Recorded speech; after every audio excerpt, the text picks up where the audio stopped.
A new Tampa Bay Business Journal hit stands today, and as always, editor Alexis Muellner is here now with some of the week's top stories. Good morning and happy Friday to you. Good morning to you, Dia. Nice to see you. Nice to see you too. You've got some really interesting news. You know, we all know how hard it's been for our local pro teams to fill the stadiums lately, but a couple of pro franchises think that they've come up with a solution to that. Well, they're using data, and what we talk about in our story this week, and they've been using data to do player development for a long time, but now they're hiring people that really can crunch numbers and data sets, and they're using that to know their customer. And one of the things they're borrowing from the hospitality industry is dynamic pricing.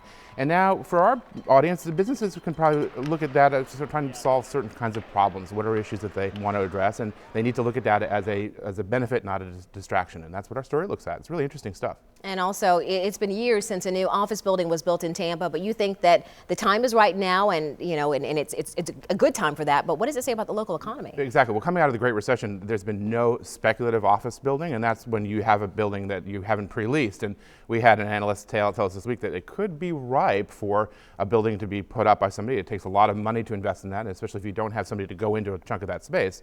But the thought is that the economy is strong enough that the confidence in the economy and companies to invest in something like that is getting to the point where we might see speculative office. It's not necessarily happened yet, and the thought is maybe over I-4, MLK, the fairgrounds area, there may be enough demand, and those are really positive signs for people to feel like, hey, we can grow jobs here and grow the economy. Interesting. You also have one of those who knew stories in the paper this week. Florida, it turns out, is one of the top states for conducting background searches. It's kind of a double-edged sword. I mean, I think it shows that people are diligent in checking people's backgrounds, but we have been compared as the Silicon Valley of fraud. There's a potential here for bad actors. And so what it says is really check people out. At least, you know, you need to know that the potential for problems in identity fraud and identity theft really continues to be a huge problem. So in Florida, check it out. Make sure that you know who you're dealing with. Always great stories, and always good to see you. Nice to see you. For more Business Journal headlines, go to our website, abcactionnews.com/business.